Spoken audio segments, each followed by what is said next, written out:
जिल्हा परिषद आणि पंचायत समिती निवडणुकांच्या पार्श्वभूमीवर नांदणी जिल्हा परिषद मतदारसंघातील काँग्रेस, स्वाभिमानी शेतकरी संघटना आणि शिवसेना उभाठा आघाडीच्या उमेदवारांच्या प्रचारासाठी जाहीर सभा घेण्यात आली। या सभेला आमदार सतेज पाटील आणि श्री दत्त सहकार समूहाचे अध्यक्ष गणपतराव पाटील यांची प्रमुख उपस्थिती होती।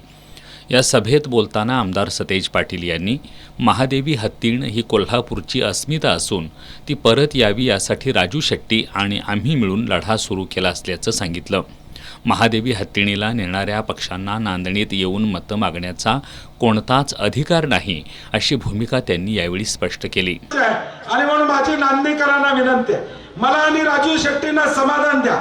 नांदणीमध्ये मतदान होताना एकही मत या ठिकाणी भाजप शिवसेनेला जाता कामा नये, एकही मत भाजप शिवसेनेला जाता कामा नये, तरच आमच्या लढ्याला यश येईल, तरच आमच्या स्वाभिमानाला ठेच पोचल्या हे आम्हाला या ठिकाणी कळेल।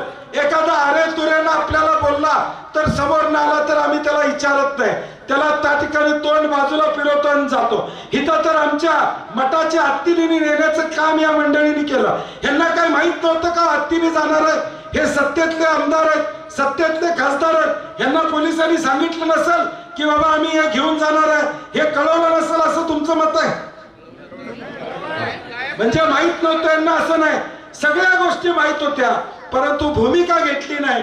आता भूमिका न घेणारी लोक जर मतं मागत असतील आणि आमची लोक पण त्यांना देणार असतील तर रामराम। या सभेला जिल्हा परिषदेचे उमेदवार महादेव कोळी, पंचायत समितीचे उमेदवार सचिन पाटील आणि नीलम म्हेत्रे यांच्यासह अप्पासो नाईक, सचिन शिंदे, विश्वजित कांबळे, मधुकर पाटील, दरगू गावडे, शेखर पाटील, तानाजी वठारे, अप्पासो लठ्ठे, युनुस पटेल आणि ग्रामस्थ मोठ्या संख्येने उपस्थित होते।